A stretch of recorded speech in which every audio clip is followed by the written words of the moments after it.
Chris, if D-Rob comes across the middle on a pattern, are you going to kind of let up a little bit because you don't want to hurt your own teammate? No. You know, I'm stepping out on the field, looking to give my all every play.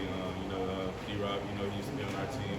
Me and him pretty good friends, but once we get in between those lines, it's time for me to do what I do best. Chris, how much did you guys get challenged by Arkansas? I know that front was so dominant. Was there a lot going on downfield that we weren't paying attention to because the quarterback was getting chased? Yeah, it was a challenge. A lot of the receivers were running pretty good routes and things like that. But you know, we prepared a lot for the kind of offense that they run. You know, they got a great offensive coordinator, very mobile quarterback with a big deep threat arm. You know, pretty good receivers. 16 was pretty good. We knew we was gonna have to key on him if we was gonna be able to win the game and things like that. So it took a lot of preparation and things like that. It was definitely a lot more going on in the back end than y'all probably saw just because of the front end doing their job. But you know, it's a bunch of moving pieces back there, and everything got to be perfect for us to be able to execute. Chris, I'm not sure how much you've dived into Auburn film yet, but what have you seen from D-Rob this year that you know may be different than what he was in the past? D-Rob, you know, I mean, he's always been a great player, a great receiver, been a guy that could take the short ball and take it a far way, catch deep balls and things like that. Very good receiver, very mobile, and that's something we're gonna have to key on during this week. We know he's a great receiver just based off him being on our team and things like that. So we know him pretty well, and we know we're gonna have to key on him if we're gonna be able to win this game. How hard is it to cover back there when you have a guy that can scramble like Nix does in terms of, you know, you think the play might be over, it's not? Yeah, Nix makes a bunch of amazing plays back there. He just got that hit factor about him. He's able to get away from all the D linemen and make plays down the field. You know, it's pretty hard, you know, but I figure that emphasis for us this week is going to be able to plaster down the field. You know, when that quarterback gets to running, we can't focus on him. We got to focus on those receivers because, you know, while he's scrambling, he's looking downfield, looking for receivers to throw the ball to. We got to be there to cover him because if we come off, he'll make you pay. Can you contrast this Auburn game for you versus where you were a year ago going into this game? How much were you playing? What units were you on? And just how far do you think you've come in that? Oh yeah, this is pretty kind of the same kind of week for me because like I said, last year going into Auburn, there was an injury into our secondary, and I was pretty much getting first team reps that whole week and things like that. So I was very, very well prepared. You know, a lot more special teams than I am now, but I am still on special teams now, and I'm still honing in on that aspect of my game and things like that. But you know, like I said, I got a lot more experience coming to this game and a lot more confidence just having many more games under my belt than I did during last year this time, and I hope it can help me out. Maybe no extra motivation is needed for a rivalry game, but for an offense preparing to play, you guys recognize that shutouts. Do you think that there's extra motivation to try to put a team in your armor to show that you guys can be? Well, yeah, you know, every team we play, we figure that we're gonna get their best, and they're gonna get our best day in and day out. So you know, it's extra motivation for them, extra motivation for us, because you know, every game during the season is a playoff game, and we both want to win this game very badly. And we know that's a rivalry that's important to our fan base and us and our coaches, and we want to go out there and get a W. Richard, what about the way you guys are, as far as the discipline goes, as far as the way you guys are playing defensively, kind of gives you confidence that you can be successful in defending Bo Nix? Yeah, well, you know, we're gonna get in today, and we're gonna prepare our game plan for the week on you know, Bo Nix and our Auburn offense. You know, they got a lot of great players, as we know from playing them last year, and not any different from any other team we're gonna play this year. So you know, we're gonna get it going today, hone in on the game plan, get it started, and continue to build throughout the week. You know, I know our coaches are gonna put us in a good position. All the players are locked in and they're ready to go. Like I said, we're gonna go to the doctor today on last week to fix everything that we messed up on last week. And, you know, we're gonna get prepared for this. Did you watch the game, Garrett? Oh yeah. I caught a good amount of it, and that's what I'm saying. I've seen a lot of those great plays that Bo Nix made, and you know, that's the thing that probably we're gonna get into today.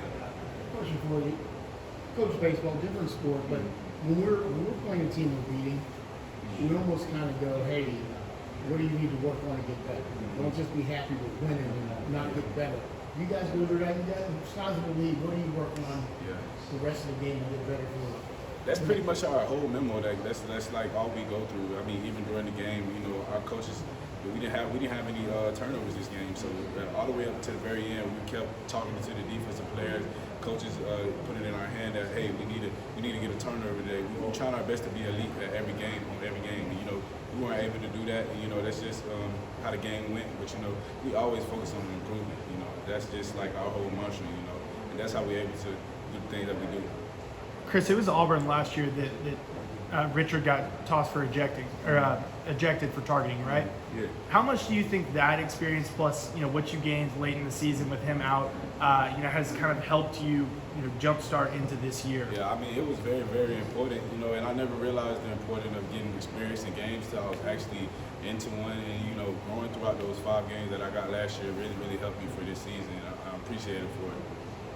Chris, the defense obviously gets a lot of love, and obviously so, but the offensively this weekend, the offensive line, we get a lot of push and run the ball up. Can you kind of see that there kind of pieces of that dual ball mentality, that swagger that y'all have defensively? Yeah. Like I said, I see that every day. So, you know, that's definitely what's expected of them, and they went out and executed like they should.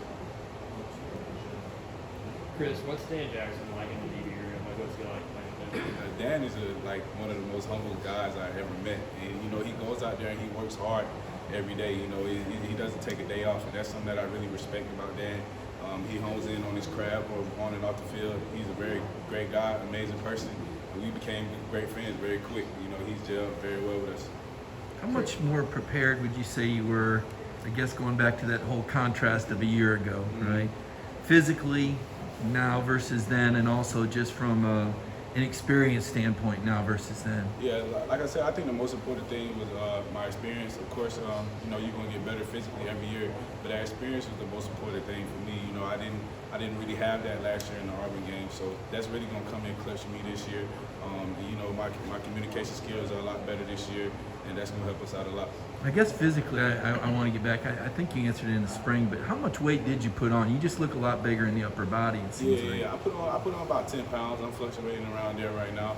And, you know, our strength staff does a good job of keeping that weight on us and keeping us strong during the season. So it helps us stay physical in games and be able to make plays on the defensive end of the ball.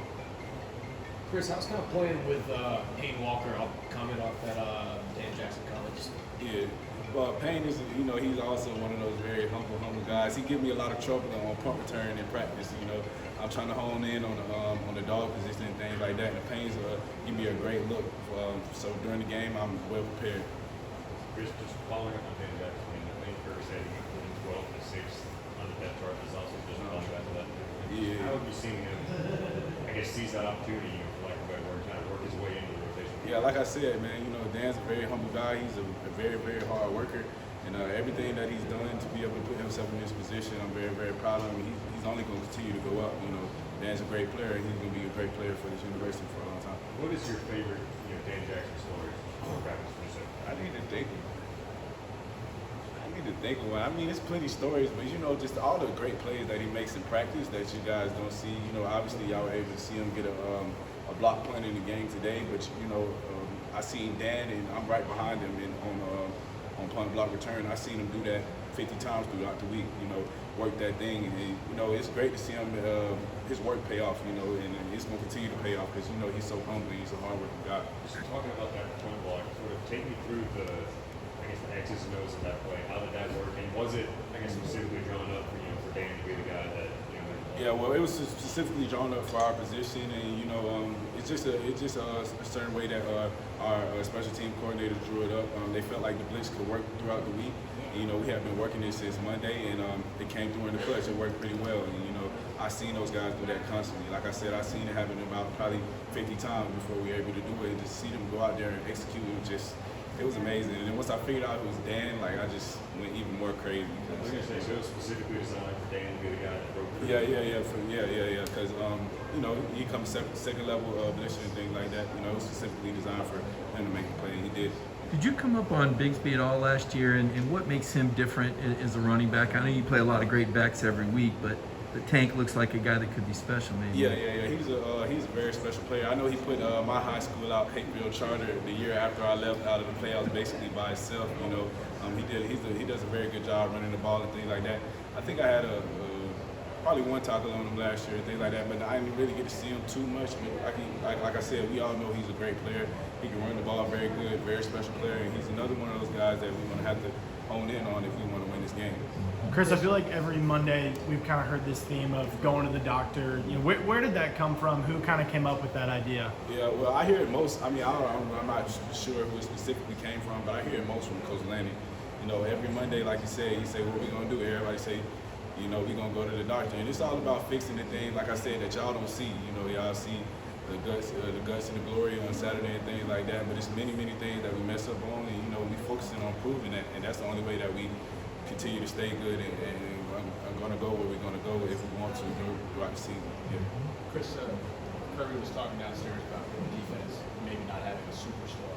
Maybe the definition of superstar is kind of, I don't know, depends on who's saying it. But Yeah. is there something to this defense's strength being that there's not like 1, 2, 3 guys that you're depending on every game, and if that guy's not up, it's spread out?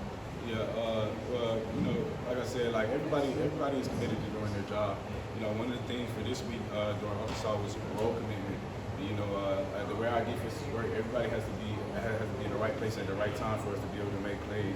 And like I said, we might not have a specific superstar, but you know, we got a bunch of great players that are willing to do their job at maximum level, and you know, it's going to pay off. It's a lot of guys that sacrifice during certain games for other guys to make plays, and you know, it's all about that selflessness, you know, and that's the part of the connection that we built throughout the whole season and preseason. It doesn't seem like, I mean, you know, it's not like you're expecting, it's not like there's a Chase Young for every week he's going to have a big game. Yeah. There's a, you know, like when DeAndre Baker's here, whatever, like there's this one shut down corner, the other offense has to game plan around this.